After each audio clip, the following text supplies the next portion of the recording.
ಗೆ ಚಂದ್ರಿಕಾ, ರೀ ನೀವು ಅದೇನ್ ಮಾಡ್ತಿರೋ ಬಿಡ್ತಿರೋ ನನಗೆ ಗೊತ್ತಿಲ್ಲ, ಈಗಲೇ ಹೊರಟ್ಬಿಟ್ಟು ಊರಿಗೆ ಬನ್ನಿ. ಇವರು ಕೊಡ್ತಾ ಇರೋ ಹಾವಳಿಗೆ ಅಮ್ಮ ಎಷ್ಟು ನೊಂದ್ಕೊಂಡಿದ್ದಾರೆ ಗೊತ್ತಾ? ಅವರ ಮುಖದಲ್ಲಿ ನಗುವೇ ಇಲ್ಲ. ಅಟ್ಲೀಸ್ಟ್ ನೀವು ಬಂದ್ರೆ ಅವರು ಸ್ವಲ್ಪ ಲವಲವಿಕೆಯಿಂದ ಇರ್ತಾರೆ. ನೀವೇನ್ ಕೆಲಸ ಇದ್ರೂ ಬಿಟ್ಬಿಟ್ಟು ಇವಾಗಲೇ ಹೊರಟು ಬನ್ನಿ ಸರಿ. ಆಗ ಮಯೂರಿ, ಅಮ್ಮ, ಮಾವನ ಕುಟುಂಬದವರು ಊರಿಗೆ ಹೊರಡ್ತಾ ಇದ್ದಾರೆ. ಅದಕ್ಕೆ ಏನು, ನಾನು ಬಂದು ಆರತಿ ಎತ್ಬಿಟ್ಟು ಕಳಿಸಿಕೊಡ್ಬೇಕಾ? ಹೋಗೆ ಹೋಗೆ ಅಮ್ಮ, ಅವರು ಏನು ಖುಷಿಯಾಗಿ ಹೊರಟಿಲ್ಲ, ಮನಸ್ಸು ನೋಯಿಸಿಕೊಂಡು ನೊಂದ್ಕೊಂಡು ಹೊರಟಿದ್ದಾರೆ. ಈಗ ಏನಮ್ಮ, ನಾನು ಬಂದು 2 ಹನಿ ಕಣ್ಣೀರು ಹಾಕ್ಬಿಟ್ಟು ಕಳಿಸ್ಕೊಡ್ಲಾ? ಏನಮ್ಮ ನೀನು, ಎತ್ತು ಏರಿಗೆ ಇಳಿತು ಅಂದರೆ ಕೋಣ ನೀರಿಗಿಳಿತು ಅನ್ನೋ ಥರ ಮಾತಾಡ್ತೀಯಲ್ಲ. ಮತ್ತಿನ್ನೇನೆ, ನಮ್ಮಮ್ಮನಿಗೆ ಬಾಯಿಗೆ ಬಂದ ಹಾಗೆ ಮಾತಾಡ್ತಾನೆ ಆ ರಾಮಣ್ಣ. ಏನು, ನಮ್ಮಮ್ಮ ಅವಳಿಗೆ ಏನು ಬರೇ ಇಟ್ಬಿಟ್ಲಾ? ಇಲ್ಲ ತಾನೇ, ಒಂದಿಷ್ಟು ಸಂಡಿಗೆ ಮಾಡು ಅಂತ ಅಂದ್ಲು. ಅದಕ್ಕೆ ಅಷ್ಟು ದೊಡ್ಡ ನಾಟಕ ಆಡ್ಬೇಕಾ? ಅವಳು ನೈಸಾಗಿ ಗಂಡನ್ನ ಚೂಟಿದ್ಲು, ಇವನು ದೇವರ ಬಂದ ಹಾಗೆ ಆಡಿದ. ಥೂ, ಇದೇ ಆಗಿ ಹೋಯ್ತು ಅವರ ಜೀವನ. ಅವರಿಂದ ನಮ್ಮಮ್ಮನಿಗೆ ಅವತ್ತಿದ್ರು ನೋವೇನೆ, ಸಂತೋಷ ಅಂತೂ ಸಿಗಲೇ ಇಲ್ಲ. ಎಲ್ಲಾದ್ರೂ ಹಾಳಾಗಿ ಹೋಗ್ಲಿ, ನೀನು ತಲೆ ಕೆಡಿಸ್ಕೋಬೇಡ, ನಿನ್ನ ಪಾಡಿಗೆ ನೀನು ಇರು. ಅಮ್ಮ, ನಮ್ಮ ಮನೆಗೆ ಬಂದವರು ಯಾರಾದರೂ ಕಣ್ಣೀರು ಹಾಕೊಂಡು ಸಂಕಟ ಪಟ್ಕೊಂಡು ಹೊರಟೆ ನಮಗೆ ಒಳ್ಳೇದಾಗಲ್ಲ ಅಲ್ವಾ ಅಮ್ಮ? ನಾನೇನು ಅವರ ಕಣ್ಣಲ್ಲಿ ನೀರು ಹಾಕ್ಸಿಲ್ಲ, ಅವರೇ ಅಧಿಕ ಪ್ರಸಂಗತನ ಮಾಡಿಕೊಂಡು ನಮ್ಮಮ್ಮನ ಕಣ್ಣಲ್ಲಿ ನೀರು ಹಾಕ್ಸಿರೋದು. ನಾನು ಬಂದಾಗ್ಲಿಂದ ನೋಡ್ತಾನೇ ಇದ್ದೀನಿ, ಒಂದಲ್ಲ ಒಂದು ಟಾರ್ಚರ್ ಕೊಡ್ತಾನೇ ಇದ್ದಾರೆ. ಒಂದೊಂದ್ಸಲ ಇದು ನಮ್ಮನೇನೋ ಅಲ್ವೋ ಅಂತ ನನಗೆ ಅನುಮಾನ ಬಂದ್ಬಿಡುತ್ತದೆ.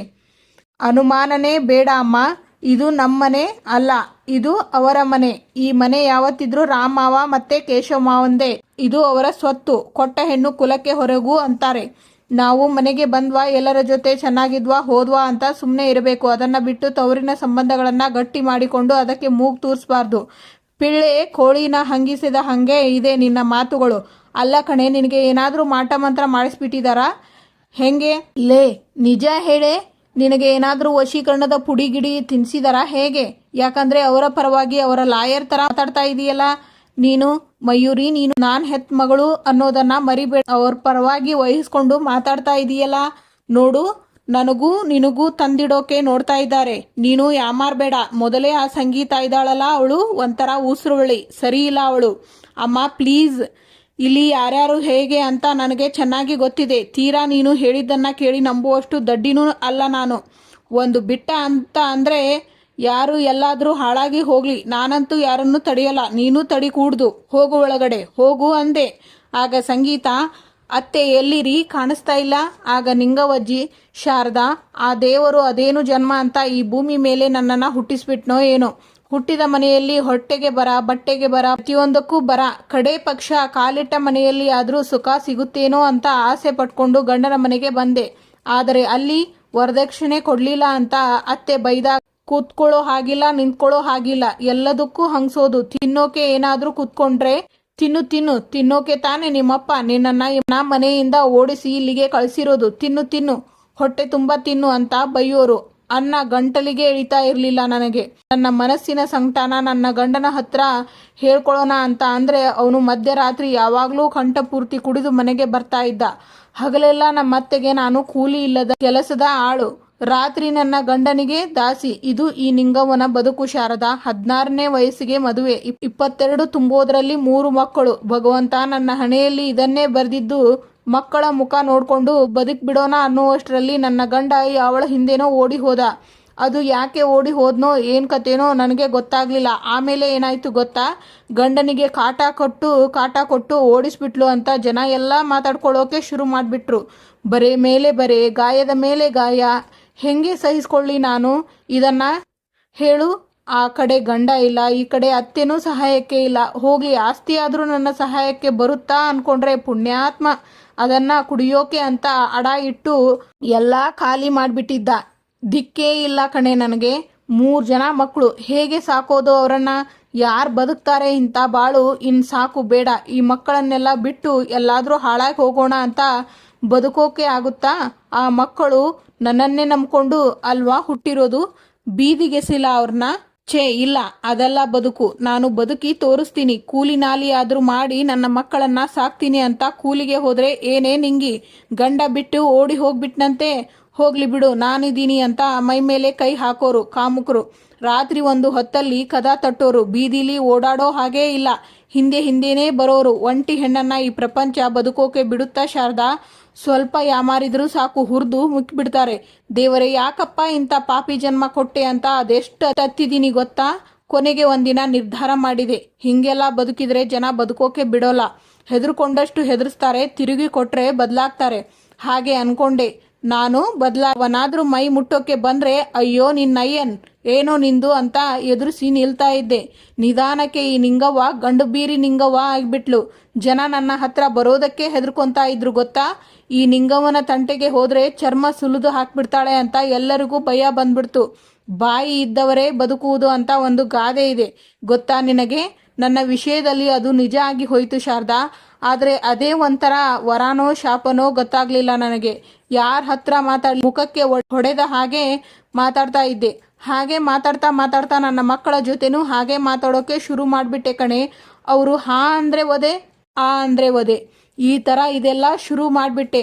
ಆ ಮಕ್ಕಳು ಪಾಪ ಅಯ್ಯೋ ನಮ್ಮಮ್ಮ ಏನು ಮಾಡಿದ್ರು ನಮ್ಮ ಒಳ್ಳೆಯದಕ್ಕೇನೆ ಅಂತ ಅವರು ಎಲ್ಲರೂ ಸಹಿಸ್ಕೊಂಡು ಹೋಗೋರು. ಆದರೆ ಬರೋ ಸೊಸೆಯಂದ್ರಿಗೆ ಅದು ಅರ್ಥ ಆಗಬೇಕಲ್ಲ. ಅಲ್ಲೇ ಎಡವಿದ್ದು ನಾನು. ಆಗಲೇ ನನ್ನ ಮೊಮ್ಮಗ ಒಂದು ಸಸಿ ಉದಾಹರಣೆ ಕೊಟ್ಟ ಗೊತ್ತಾ ನಿನಗೆ. ಒಂದು ಕಡೆಯಿಂದ ಇನ್ನೊಂದು ಕಡೆ ಸಸಿನ ನೆಟ್ಟರೆ ಅದು ಬೆಳೆಯೋದಕ್ಕೆ ಸ್ವಲ್ಪ ಸಮಯ ಬೇಕಾಗುತ್ತೆ ಅಂತ. ಆದರೆ ಅವನಿಗೆ ಗೊತ್ತಿಲ್ಲದೆ ಇರೋ ವಿಷಯ ಏನು ಗೊತ್ತಾ ಶಾರದಾ, ಆ ಸಸಿಗೆ ಯಾವ ತೊಂದರೆನೂ ಆಗಬಾರ್ದು ಅಂತ ನಾನು ಅವನ ಸುತ್ತ ಬೇಲಿ ಹಾಕಿರ್ತಾ ಇದ್ದೆ. ನನ್ನ ವಿಷಯದಲ್ಲಿ ಆದ ತಪ್ಪು ನನ್ನ ಸೊಸೆಯಂದಿರ ವಿಷಯದಲ್ಲಿ ಆಗಬಾರ್ದು ಅಂತ ನಡ್ಕೊಂಡೆ. ಇನ್ನಷ್ಟು ಕಠಿಣವಾಗಿ ನಡ್ಕೊಂಡೆ. ಅದು ನನ್ನ ರಾಮನಿಗೆ ಅರ್ಥನೇ ಆಗಲಿಲ್ಲ. ಅಮ್ಮನ ಕಾಟ ಅಂತ ಹೆಂಡತಿನ ಕರ್ಕೊಂಡು ಹೋಗ್ಬಿಟ್ಟ ರಾಮ್. ಅಮ್ಮ ಕಾಟ ಕೊಟ್ಟಿಲ್ಲ ಕಣೋ. ಎಲ್ಲಿ ನೀನು ನಿಮ್ಮಪ್ಪನ ಥರ ಆಗ್ಬಿಡ್ತೀಯೇನೋ ಅಂತ ನಿನ್ನನ್ನು ಕಾಪಾಡಿದೆ ಅಂತ ಹೇಳೋಕೆ ಆಗಲಿಲ್ಲ ಕಣೆ. ಈ ನಿಂಗವನ ದರ್ಪ ಅದಕ್ಕೆಲ್ಲ ಅವಕಾಶನೇ ಕೊಡಲಿಲ್ಲ. ನನ್ನ ಸೊಸೆ ಸಂಗೀತ ಅವಳು ತುಂಬ ಒಳ್ಳೆಯವಳು. ಆದರೆ ಅವಳ ಮೇಲೂ ನನಗೆ ಕೋಪ. ಗಂಡ ಕರೆದ ಅಂತ ಇವಳು ಅವನ ಹಿಂದೆ ಓಡಿ ಹೋಗೋದಾ. ನಂದು ನಮ್ಮತ್ತೆದು 1000 ಇರುತ್ತೆ. ನಾವು ಹೆಂಗೋ ಹೊಂದ್ಕೊಂಡು ಹೋಗ್ತೀವಿ. ನೀವು ಇದರ ಮಧ್ಯೆ ತಲೆ ಹಾಕಬೇಡಿ ಅಂತ ಒಂದು ಮಾತು ಅವಳು ಹೇಳ್ದಿದ್ರೆ ಅವಳನ್ನು ತಲೆ ಮೇಲೆ ಹೊತ್ಕೊಂಡು ಮೆರೆಸ್ತಾ ಇದ್ದೆ. ಪಾಪದ ಹೆಣ್ಮಗಳು ಅವಳು. ಈ ನಿಂಗವನ ಅಷ್ಟು ಗಟ್ಟಿಗಿತ್ತಿ ಅಲ್ಲ. ಅದಕ್ಕೆ ಹೋಗ್ಲಿ ಅಂತ ಬಿಟ್ಕೊಟ್ಬಿಟ್ಟೆ. ಒಂದು ಕ್ಷಣ ಏನಾದರೂ ನೀನೇನಾದರೂ ನನ್ನ ಮನೆ ಬಿಟ್ಟು ಹೋದರೆ ನನ್ನ ಹೆಣ ಬೀಳುತ್ತೆ ಅಂತ ಹೇಳ್ದಿದ್ರೆ ಹೋಗಿರ್ತಿದ್ನ ಅವನು. ನನ್ನ ಸೊಸೆ ಸಂತೋಷಕ್ಕೋಸ್ಕರ ಅವನ್ನ ಬಿಟ್ಕೊಟ್ಟೆ. ಏನೇ ಆಗಲಿ ಶಾರದಾ, ಮನೆ ಹಿರಿಯರು ಅಂತ ಅನಿಸ್ಕೊಂಡವರು ಮೆತ್ತಗೆ ಇರಬಾರದು, ಕಠಿಣವಾಗಿರಬೇಕು. ಆಗಲೇ ಅವರ ಭಯಕ್ಕೆ ಕುಟುಂಬ ಒಡೆದೇ ಒಂದಾಗಿ ಇರುತ್ತೆ. ನಾನು ಮಾಡಿದ್ದು ಅದನ್ನೇ. ಇಲ್ಲ ಅಂದರೆ ಈ ಕಾಲದಲ್ಲಿ ಅದ್ಯಾವ ಕೂಡು ಕುಟುಂಬ ಉಳ್ಕೊಂಡಿದೆ ಹೇಳು. ನನ್ನ ಮಕ್ಕಳು ಮೊಮ್ಮಕ್ಕಳು ಚೆನ್ನಾಗಿ ಇರಲಿ ಅಂತ ನಾನು ಕೆಟ್ಟವಳು ಆಗಿದ್ದೀನಿ. ಕೆಟ್ಟವಳಾಗೆ ಸತ್ತು ಹೋಗ್ತೀನಿ ಬಿಡು. ಯಾವತ್ತಾದರೂ ಒಂದಿನ ನನ್ನ ಬೆಲೆ ನನ್ನ ಮಕ್ಕಳಿಗೆ ಗೊತ್ತಾಗುತ್ತೆ. ಆ ದೇವರು ಇದಾನೆ, ನೋಡ್ಕೋತಾನೆ. ಇಷ್ಟು ವರ್ಷ ನನ್ನ ಮನಸ್ಸಲ್ಲಿ ಇದ್ದ ನೋವನ್ನ ಯಾರ ಹತ್ರನೂ ಹೇಳ್ಕೊಂಡವಳು ಅಲ್ಲ. ಯಾಕೋ ಗೊತ್ತಿಲ್ಲ ಕಂದ, ನಿನ್ನ ಹತ್ರ ಎಲ್ಲಾನು ಒದರ್ಕೋಬೇಕು ಅಂತ ಅನಿಸ್ಬಿಡ್ತು. ನೀನು ಮಾತಾಡದೇ ಇರಬಹುದು, ಆದರೆ ನನ್ನ ನೋವು, ನನ್ನೊಳಗಿರೋ ಸಂಕಟ ಎಲ್ಲ ನಿನಗೆ ಗೊತ್ತಾಗ್ತಿದೆ ಅಂತ ನಿನ್ನ ಕಣ್ಣೇ ಹೇಳ್ತಾ ಇದೆ. ಈ ಸಮಾಧಾನ ಸಾಕು ನನಗೆ. ಮನಸ್ಸಿನ ಭಾರ ಇವತ್ತು ಎಲ್ಲ ಇಳಿದು ಹೋಯಿತು. ಶಾರದಾ, ನಿನಗೆ ಗೊತ್ತಾ, ಎಲ್ಲರೂ ನನ್ನನ್ನು ಬಿಟ್ಟು ಊರಿಗೆ ಹೋಗ್ತಾ ಇದ್ದಾರಂತೆ. ಆಗ ಸಂಗೀತ, ನೋಡಿದ್ರಾರಿ ಅತ್ತೆ ಮನಸ್ಸಲ್ಲಿ ಎಂಥ ನೋವಿದೆ ಅಂತ. ಆಗ ರಾಮ್, ನಾನಕ್ಕೆ 2 ಮುಖ ಇರುತ್ತೆ ಸಂಗೀತ. ಇಷ್ಟು ವರ್ಷ ಅಮ್ಮನ ಒಂದೇ ಮುಖ ನೋಡಿ ತಪ್ಪಾಗಿ ಅರ್ಥ ಮಾಡ್ಕೊಂಡ್ಬಿಟ್ಟೆ. ಇನ್ನೊಂದು ಮುಖ ನೋಡೋ ಪ್ರಯತ್ನನೂ ಮಾಡಲಿಲ್ಲ ನಾನು. ತಾಯಿಯಾಗಿ ಅವರು ಎಡವಿಲ್ಲ ಸಂಗೀತ, ಮಗನಾಗಿ ನಾನೇ ಎಡವಿದೆ. ತಪ್ಪಾಗಿ ಹೋಯಿತು ನನ್ನಿಂದ. ಅಮ್ಮ ಈ ಜನ್ಮದಲ್ಲಿ ನನ್ನನ್ನು ಕ್ಷಮಿಸ್ತಾರೋ ಇಲ್ವೋ. ಆಗ ಶ್ರವಣ್, ಬೇಜಾರು ಮಾಡ್ಕೋಬೇಡಿ ಬಾವಾ, ಕಾಲ ಕೂಡಿ ಬಂದರೆ ಎಲ್ಲ ಸರಿ ಹೋಗುತ್ತೆ ಅಂತ ದೊಡ್ಡವರು ಹೇಳಿದ್ದಾರಲ್ವಾ. ಈಗ ನಿಮಗೂ ಆ ಕಾಲ ಕೂಡಿ ಬಂದಿದೆ. ಅದಕ್ಕೆ ನೋಡಿ, ಮಂಜಿನಂತೆ ಮುಸುಕಿದ್ದ ಸಂಬಂಧಗಳೆಲ್ಲ ಹೇಗೆ ಬೆಳಗೋದಕ್ಕೆ ಶುರುವಾಗಿದೆ. ಆಗ ಕೇಶವ, ಅಣ್ಣ ನೀವೆಲ್ಲ ಊರಿಗೆ ಹೋಗ್ತಾ ಇದ್ದೀರಿ ಅಂತ ಮಯೂರಿ ಹೇಳಿದ್ಲು, ದಯವಿಟ್ಟು ಹೋಗಬೇಡಿ ಅಣ್ಣ. ಆಗ ರಾಧಾ, ಹೌದು ಬಾವ, ಅತ್ತೆ ಆಸೆ ಪಟ್ಟ ಹಾಗೆ ಇನ್ನೊಂದೆರಡು ದಿನ ಇದ್ದು ಸತ್ಯನಾರಾಯಣ ಸ್ವಾಮಿ ಪೂಜೆ ಮುಗಿಸ್ಕೊಂಡು ಹೊರಡಿ. ಆಗ ಅಜಿತ್, ಖಂಡಿತ ನಾವು ಇಲ್ಲೇ ಇರ್ತೀವಿ ಚಿಕ್ಕಮ್ಮ. ಆಗ ಸತ್ಯಣ್ಣ, ಒಳ್ಳೆ ನಿರ್ಧಾರ ಅಜಿತ. ಬರೀ ನೋವನ್ನೇ ತುಂಬಿಕೊಂಡಿರೋ ಅಜ್ಜಿ ಮನಸ್ಸನ್ನ ತಿಳಿ ಮಾಡಿ ನಾವೆಲ್ಲ ಜೊತೆಗಿದ್ದೀವಿ ಅಂತ ಅವರಿಗೆ ಧೈರ್ಯ ತುಂಬಬೇಕು. ಆಗ ಅವರಿಗೆ ಪುಷ್ಟಿ ಸಿಗುತ್ತೆ. ನಡೆಯೋದಿಲ್ಲ ಒಳ್ಳೆಯದಕ್ಕೆ ಅಂತ ಹೇಳ್ತಾರಲ್ಲ, ಹಾಗೆ ನಮ್ಮ ಭೂಮಿ ಆಸೆನೂ ನೆರವೇರಿದ ಹಾಗೆ ಆಗುತ್ತೆ. ಇವತ್ತು ಅಜ್ಜಿ ಫೀಲಿಂಗ್ಸ್ ಕೇಳಿದ ಮೇಲೆ ಭೂಮಿ ಅನ್ಕೊಂಡಿದ್ದು ಖಂಡಿತ ನೆರವೇರುತ್ತೆ ಅಂತ ನನಗೆ ಅನ್ನಿಸ್ತಾ ಇದೆ. ಆಗ ಕೇಶವ, ಅಲ್ಲ ಮಧ್ಯೆ ಈ ಭೂಮಿ ಎಲ್ಲಿಂದ ಬಂದ್ಲು. ಆಗ ರಾಧಾ, ಅಲ್ಲ ಅವಳು ಈ ಕಡೆ ಮುಖಾನೂ ತೋರಿಸಿಲ್ವಲ್ಲ. ಮಂಡ್ಯದಲ್ಲೇ ತಾನೇ ಇದ್ದಾಳೆ ಅವಳು. ಆಗ ಅಜಿತ್, ಆ್ಯಕ್ಚುಲಿ ಭೂಮಿ ಆಸೆನೂ ಇದೇ ಆಗಿತ್ತು ಚಿಕ್ಕಮ್ಮ, ಅವಳು ಇದನ್ನೇ ಕೇಳ್ಕೊತಿದ್ಲು ಅಲ್ವಾ. ಆಗ ಮನಸ್ವಿನಿ, ಹೌದು, ಭೂಮಿ ಆಸೆನೂ ಇದೇ ಆಗಿತ್ತು. ಆಗ ಮಯೂರಿ, ನೀವೆಲ್ಲರೂ ನಿಮ್ಮ ನಿರ್ಧಾರನ ಬದಲಾಯಿಸಿರುವುದರಿಂದ ನನಗೆ ತುಂಬ ಖುಷಿ ಆಗ್ತಾ ಇದೆ. Thank you so much. ಅಜ್ಜಿ ಏನು ಅಂತ ಇವಾಗ ಎಲ್ಲರಿಗೂ ಗೊತ್ತಾಗಿದೆ. ಇನ್ಮೇಲೆ ಅವರ ಮಾತುಗಳನ್ನು ತುಂಬ ಸೀರಿಯಸ್ ಆಗಿ ತಗೋಬೇಡಿ. ಆಗ ಅಜಿತ್, ನೀನು ಹೇಳಿದ್ದು ಆ್ಯಕ್ಚುಲಿ ಚೆನ್ನಾಗಿದೆ, ಗುಡ್ ಪಾಯಿಂಟ್.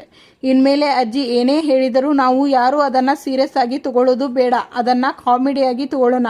ಆಗ ಈ ಥರ ರಿಯಾಕ್ಟು ಮಾಡಲ್ಲ, ನಮಗೂ ಬೇಜಾರಾಗಲ್ಲ, ಏನಂತೀರಾ. ಆಗ ಸಂಗೀತ, ಆಗ್ಲಪ್ಪ.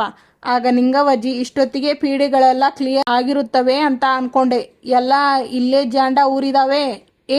ನಾನು ನಿಮ್ಮನ್ನು ಪೀಡೆಗಳು ಅಂತ ಬೈದೆ. ಆಗ ಅಜಿತ್, ನಾವು ಪೀಡೆಗಳು ಅಂದರೆ ನೀವು ನಮ್ಮ ಅಜ್ಜಿ, ನೀವು ಏನಾಗ್ತೀರಾ.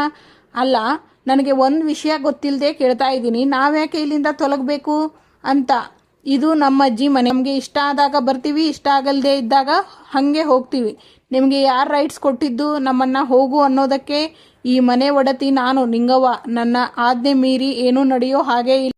ಆಗ ಅಜಿತ್, ಓಕೆ, ಹಾಗೆ ಅನ್ಕೊಳ್ಳಿ, ಯಾರು ಬೇಡ ಅಂದಿದ್ದು. ಆಗ ಚಂದ್ರಿಕಾ, ದಸರಾ ಗೊಂಬೆ, ನೀನ್ಯಾಕೆ 32 ಹಲ್ಲು ತೋರಿಸ್ಕೊಂಡು ನಗ್ತಾ ಇದೀಯಾ. ನಮ್ಮಮ್ಮ ಏನು ಕಾಮಿಡಿ ಪೀಸ್ ಥರ ಕಾಣಿಸ್ತಾ ಇದ್ದಾರಾ ನಿನಗೆ. ಆಗ ಭೂಮಿ, ಅಯ್ಯೋ ನೀವ್ಯಾಕೆ ತಪ್ಪು ತಿಳ್ಕೊತಾ ಇದ್ದೀರಾ, ನಮ್ಮ ಅಂಜು ಹಾಗೇನೆ ಯಾವಾಗಲೂ ನಗ್ನಗ್ತಾ ಇರ್ತಾಳೆ ಅಲ್ವಾ ಅಂಜು. ಆಗ ಚಂದ್ರಿಕಾ, ಹೌದಾ, ನಾಳೆ ಇವರಮ್ಮ ಹೊಗೆ ಹಾಕಿಸ್ಕೊಂಡ್ರು ಹೀಗೆ ನಗ್ತಿರ್ತಾಳಾ, ಅದು ಏನಂತ ಮಾತಾಡ್ತಾ ಇದ್ದೀಯಾ ನೀನು. ಆಗ ಮಯೂರಿ, ಅಮ್ಮ ಯಾಕಿಷ್ಟು ಸಣ್ಣ ವಿಷಯಕ್ಕೆಲ್ಲ ಅಭಿಷೇಕನ ಮಾತಾಡ್ತೀಯಾ, ಬಿಡ್ತು ಅನ್ನು. ಆಗ ನಿಂಗವಜ್ಜಿ, ಸತ್ಯನಾರಾಯಣ ಪೂಜೆ ಮುಗಿಯುವವರೆಗೂ ಪಟಾಲಂ ಇಲ್ಲೇ ಇರುತ್ತೆ ಹಾಗಾದರೆ. ಆಗ ರಾಮ್, ಹೌದಮ್ಮ, ನಿನ್ನ ಆಸೆ ಪೂರೈಸಿದ ಮೇಲೇ ನಾವು ಇಲ್ಲಿಂದ ಹೋಗೋದು. ಈ ಡವ್ವೆಲ್ಲ ಇನ್ನೂ ಎಷ್ಟು ವರ್ಷ ಮಾಡ್ತೀಯೋ ನೀನು. ಆಗ ಭೂಮಿ, ಅಜ್ಜಿ ಅದನ್ನೆಲ್ಲ ಬಿಡಿ, ಇಲ್ಲಿ ನೋಡಿ ಬಿಸಿ ಬಿಸಿಯಾಗಿ ಟೀ ಮಾಡಿದ್ದೀನಿ, ತಗೊಳ್ಳಿ. ಅಜಿತಾ, ಬಾ ಇಲ್ಲಿ. ನಮ್ಮ ಮನೆಯಲ್ಲಿ ಎಲ್ಲರೂ ಬೇಸಾಯ, ಕೃಷಿ, ವ್ಯಾಪಾರ ಅಂತ ಒಂದೊಂದು ಕೆಲಸ ಮಾಡಿಕೊಂಡು ಇದ್ದಾರೆ. ನಿನಗೆ ಹೇಗೋ ಪೊಲೀಸ್ ಆಗಬೇಕು ಅಂತ ಆಸೆ ಬಂತು, ಎಲ್ಲ ಬ್ಲಡ್ ಮಹಿಮೆ ನಿಂಗಿ. ಪೊಲೀಸ್ ಆಗಬೇಕು ಅಂತ ಹೇಳಿದರೆ ಮೇನ್ ಕ್ವಾಲಿಟಿ ಏನಿರಬೇಕು ಹೇಳಿ, ಖದರ್. ಅದು ಯಾರಿಂದ ಬಂದಿರೋದು, ನಿಮ್ಮಿಂದಾನೇ ನಿಂಗಿ.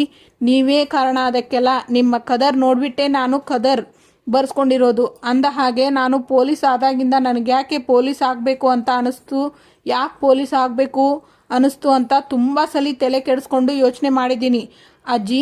ಆದರೆ ನನಗೆ ಉತ್ತರನೇ ಸಿಕ್ಕಿರಲಿಲ್ಲ. ಬಟ್ ಇವತ್ತು ನಿಮ್ಮ ಮುಂದೆ ಕೂತ್ಕೊಂಡು ಮೊನ್ಕಾಲ್ ಮೇಲೆ ನಿಂತ್ಕೊಂಡು ಯೋಚನೆ ಮಾಡ್ತಿತ್ತು ಅಂತ ಹೇಳಿದರೆ ಜ್ಞಾನೋದಯ ಆಗಿಬಿಡ್ತು ಅಜ್ಜಿ. ನಿಮ್ಮನ್ನು ನೋಡಿ ನಾನು ಪೊಲೀಸ್ ಆಫೀಸರ್ ಆಗಬೇಕು ಅಂದ್ಕೊಂಡಿದ್ದು. ಇವತ್ತಿಗೆ ಇಲ್ಲಿನ ಸಂಚಿಕೆ ಮುಕ್ತಾಯವಾಗುತ್ತದೆ. ಮುಂದಿನ ಸಂಚಿಕೆಯಲ್ಲಿ ನಿಂಗವಜ್ಜಿ, ದೇವಯಾನಿ ಶಂಖಪುಷ್ಪ ಹೂವು ತರಿಸಿ ಕಷಾಯ ಮಾಡು. ಕಷಾಯ ನನಗಲ್ಲ, ಆಗ ದೇವಯಾನಿ ಮತ್ತು ಶಾರದನಿಗೆ. ಒಟ್ಟಿನಲ್ಲಿ ಅವಳು ಇಲ್ಲಿಂದ ಹೋಗುವಷ್ಟರಲ್ಲಿ ಅವಳ ನೆನಪಿನ ಶಕ್ತಿ ವಾಪಸ್ ಬರಬೇಕು. Thank you for watching.